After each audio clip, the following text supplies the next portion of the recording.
for good.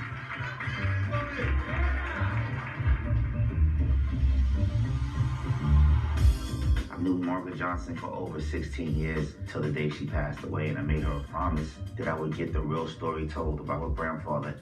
It's beautiful that it's happening now.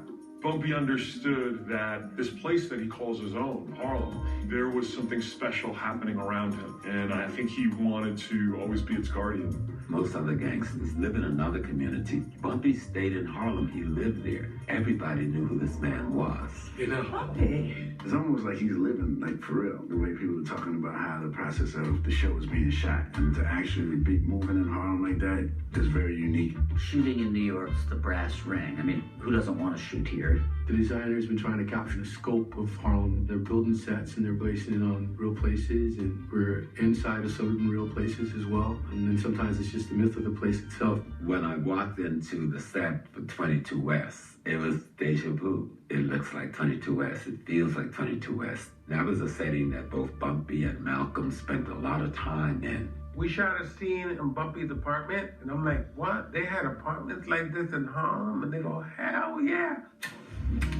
How do I look?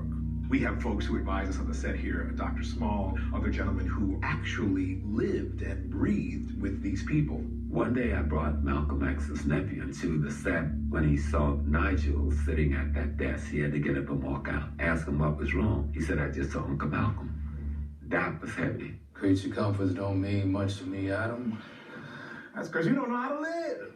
What I found most interesting about Godfather of Harlem was being able to tell stories about our community that aren't just about poverty or oppression, but are about lives of affluence of people of color in the 1960s. People dressed with real intention back then. Mamie wears hats. This is her signature, and she's a regal woman, so when I put a hat on as Mamie, I feel like I'm wearing my crown. So much has changed in Harlem since you've been gone, bad and good.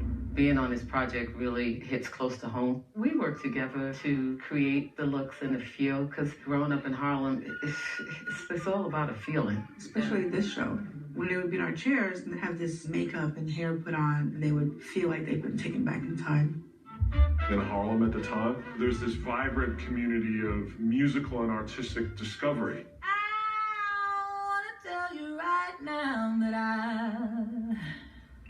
I believe, I really do believe that something got a hold on me, yeah. Oh, it must be Music is everything. In a show like this, it's really important because it was the 60s, man. Sometimes from a distance, I see you holding hands. Just want to reach out and touch you, but I lost my chance. I'm on the outside looking in.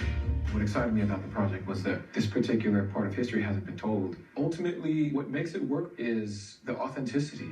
Mentions, it's amazing to me. The fact that so many famous artists perform there, you can feel the presence of those guys. It's like an honor to even be in that room. The music for The Godfather is amazing because, you know, you get to play with current, and then you get to go back to the heritage as well, and then you make a marriage between those two, and then something new comes out. What we're trying to do is create a feeling that you want to be there. So New York, you wish you were a part of. Been a long time, Johnson. Welcome back.